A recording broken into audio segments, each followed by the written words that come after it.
نازل ہوئی اور آپ کے سر پر نبوت کا تاج رکھا گیا، اس کے فوراً بعد آپ واپس گھر تشریف لائے۔ جو کیفیت آپ کی تھی میں اس کو بتانا چاہتا ہوں۔ اس کیفیت کو سمجھنے سے پہلے ایک خاص واقعے کو سمجھیے گا۔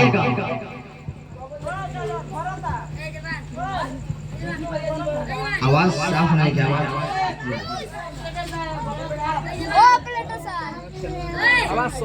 میرے بھائیوں، آپ علیہ السلام کی عادت مبارکہ تھی کہ کئی دن کا کھانا اور سامان لے کر غار حرا میں تشریف لے جاتے، وہاں جا کر اللہ کی وحدانیت پر غور و فکر فرماتے۔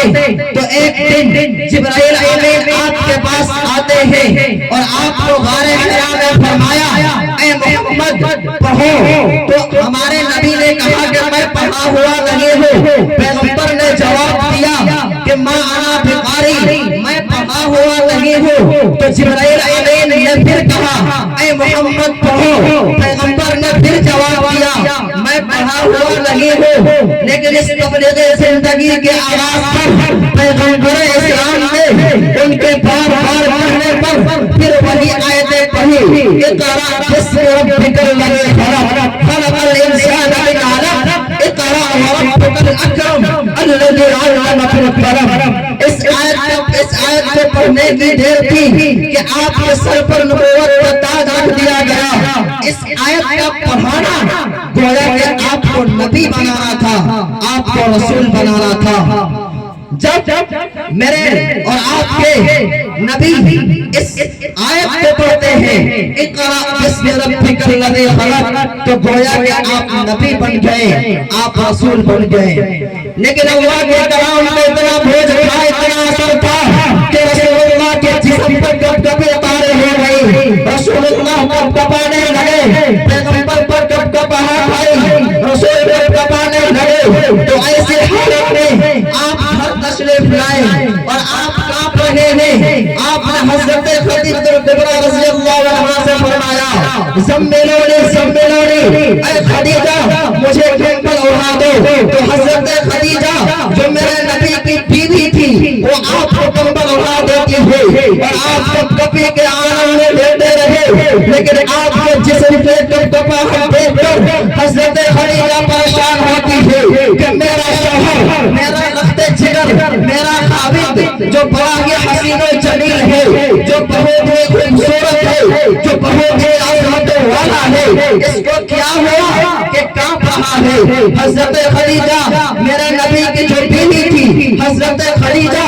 وہ پریشان ہوتی ہے اور پریشان ہو کر اپنے خاوند کو اپنے چچا جاد بھائی ورقہ بن نوفل کے پاس لے کر گئی اور جا کر کہنے لگی کہ بھائی دیکھو یہ میرا شوہر ہے اور اس میں کپکپی طاری ہے اور یہ غار حرا میں گیا تھا اور وہاں اس نے کئی دن گزارے۔ تو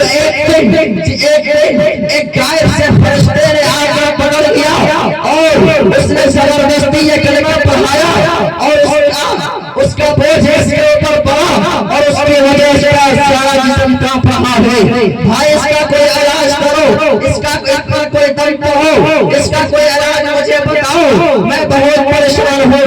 ورقہ بن نوفل حضرت خدیجہ ورقہ بن نوفل کی بہن لگتی تھی۔ ورقہ بن نوفل نے جب یہ بات سنا کہ حضرت خدیجہ کہتی ہے، بہن کہتی ہے کہ یہ میرا شوہر ہے اور اس میں کپکپی طاری ہے۔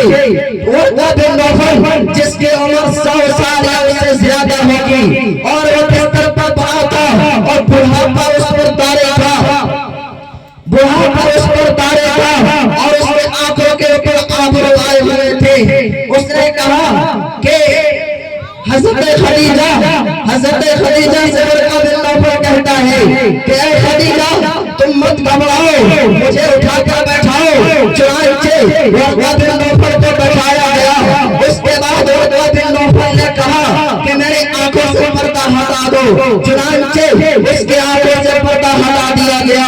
اس کے بعد کیا ہوتا ہے، جب ورقہ بن نوفل میرے نبی کا چہرہ دیکھتا ہے تو نبی کا چہرہ دیکھ کر کہتا ہے، اے خدیجہ حضرت خدیجہ کہتی ہے بھائی کیوں مبارکبادی دیتے ہو؟ کیسے مبارکبادی؟ تو ورقہ بن نوفل نے کہا کہ باپ اب تیرا شوہر صرف تیرا شوہر نہیں بلکہ تیرا شوہر نبی بن چکا ہے، تیرا شوہر رسول بن چکا ہے۔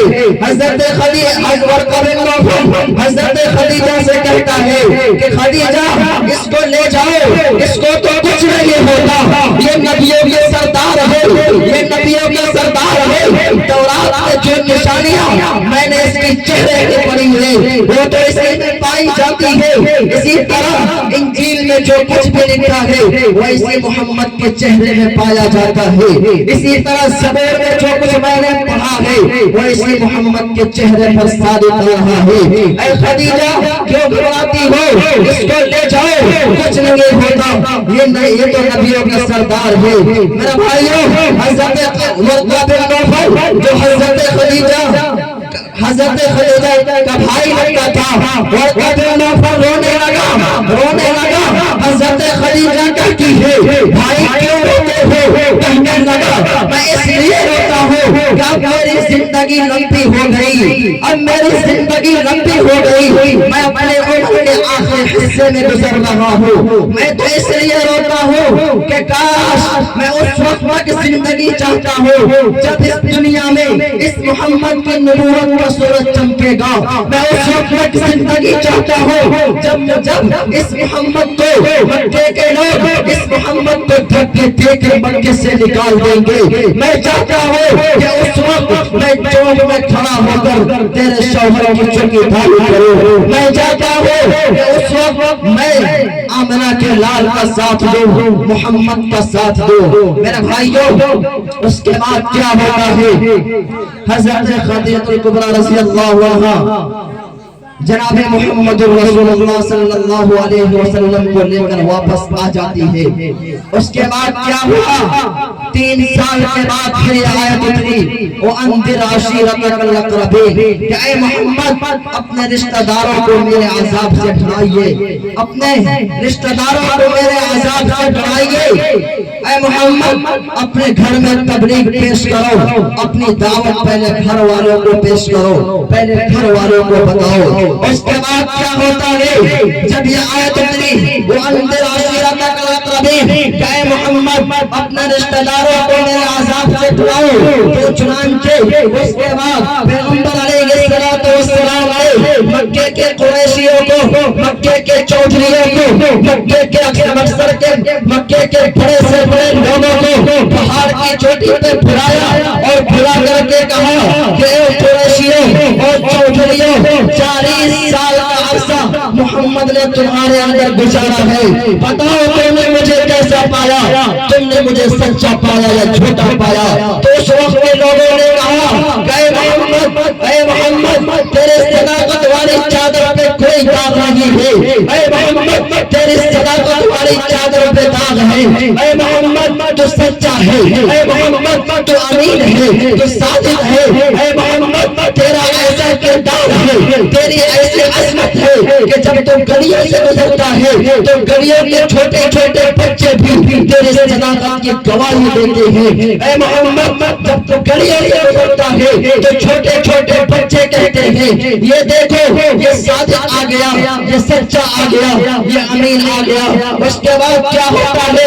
اللہ کے نبی علیہ السلام فرماتے ہیں اچھا تو پھر میری بات سنو، پھر میری بات سنو، ایک قیامت کا دن آنے والا ہے جس دن حساب و کتاب ہوگا اور تمہیں اللہ کی عدالت میں پیش ہونا ہوگا اور اپنے کیے گئے حساب دینا ہوگا۔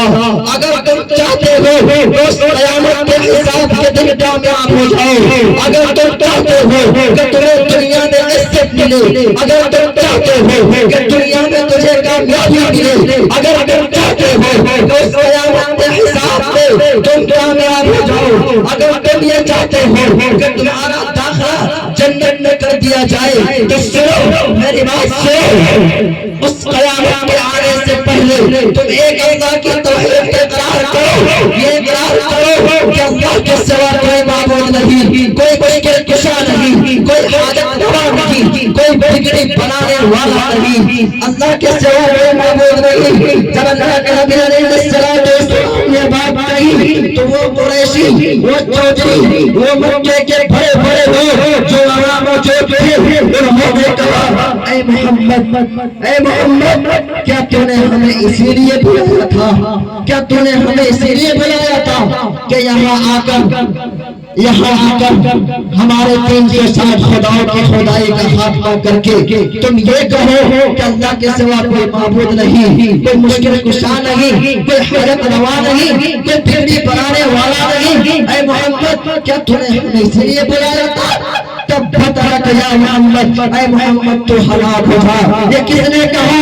یہ قریشیوں نے کہا، یہ چودھریوں نے کہا، یہ مکے کے اکثریت کے نمائندوں نے کہا، جو جب میرے نبی نے بات سنی، جب میرے نبی نے بات سنی، پیغمبر پریشان ہو گئے۔